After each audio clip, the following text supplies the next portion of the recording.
ये कहानी है इंसान के वास्तविकता की। सुबह के 9 बज चुका था।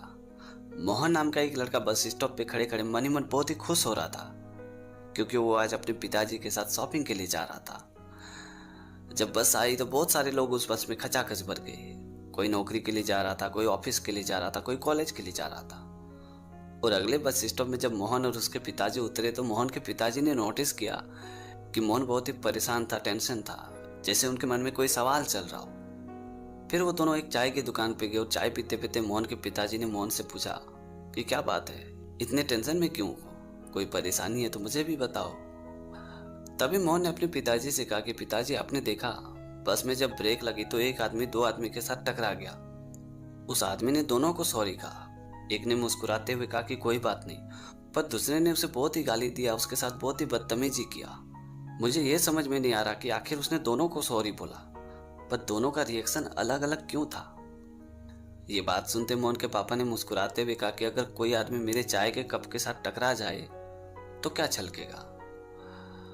तो मोहन ने बड़े आश्चर्य होकर कहा कि इसमें पूछने वाली कौन सी बात है, आपके कप में से चाय छलकेगा। तभी मोहन के पापा ने वापस सवाल पूछा कि आखिर चाय क्यों छलका।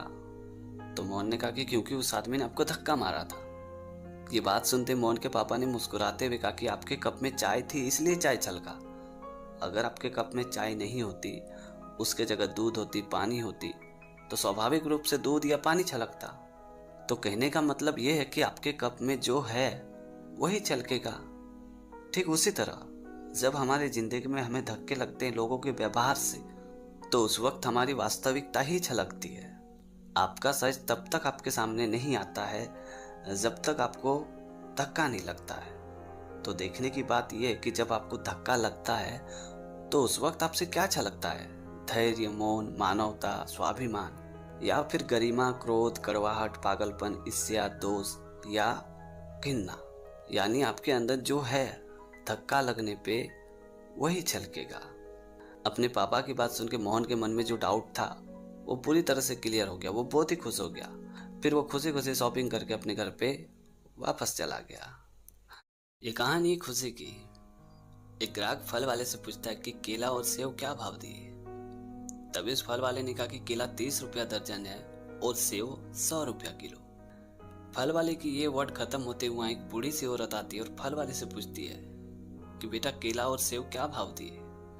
तभी उस फल वाले ने कहा कि माँ जी, केला 5 रुपया दर्जन है और सेव 25 रुपया किलो।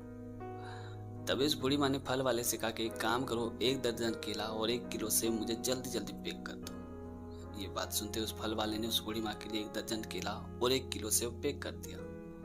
उसके बाद उस बूढ़ी माँ ने पैसे दिया और वहां से फल लेके खुशी खुशी चली गई। तभी फल वाले ने देखा कि पहले वाला ग्राहक उसे बड़े गुस्से वाली नजर से घूर रहा था। तभी फल वाले ने अपना कान पकड़ते हुए कहा कि ईश्वर को साक्षी मान के सच बता रहा हूँ भाई साहब, मैंने आपसे कोई धोखाधड़ी नहीं किया है। दरअसल ये औरत विधवा है और 4 अनाथ बच्चे को गोद लेके रखी है। और उससे भी बड़ी बात यह है कि ये किसी की मदद नहीं लेती है। अगर कोई इसकी मदद करना भी चाहता है तो वो उसे मना कर देती है। मैंने भी कई दफा इसे मदद करने की कोशिश की, पर इसने मदद लेने से सख्त मना कर दिया। और तब से मैंने ये तरीका निकाला है कि जब भी ये मेरी दुकान पे आए तो मैं इसे कम से कम भाव में फल दे दूं। बस इसी तरह मैं कुछ अच्छे लोगों की मदद कर देता हूँ। और सच कहूँ भाई साहब, जिस दिन ये औरत मेरी दुकान पे आती है उस दिन मेरी दुकान की बिक्री 3-4 गुना ज्यादा बढ़ जाती है। पता नहीं परमात्मा उस दिन मेरे ऊपर इतना मेहरबान क्यों हो जाते हैं। उस फल वाले की बात सुन के उस ग्राहक की आंखों में आंसू आ गया। फिर उसने बिना मोल भाव किए वहां से फल लिया और खुशी खुशी वहां से चला गया। तो दोस्तों, छोटी सी कहानी में ये सिखाती कि अगर आप खुशी बांटना चाहते हो तो यकीन मानिए उसका तरीका भी आपको मिल ही जाता है। तो दोस्तों, आज की कहानी आपको कैसी लगी कमेंट करके ज़रूर बताना। और अगर आपने हमारे चैनल को अभी तक सब्सक्राइब नहीं किया है तो प्लीज़ यार चैनल को सब्सक्राइब कर देना, क्योंकि इस तरह का कंटेंट मैं हमेशा अपने चैनल पे लाते रहता हूँ। तो आज के लिए इतना ही, मिलते हैं अगली वीडियो में एक नई टॉपिक के साथ, एक नई कहानी के साथ। तब तक के लिए जय हिंद, वंदे मातरम।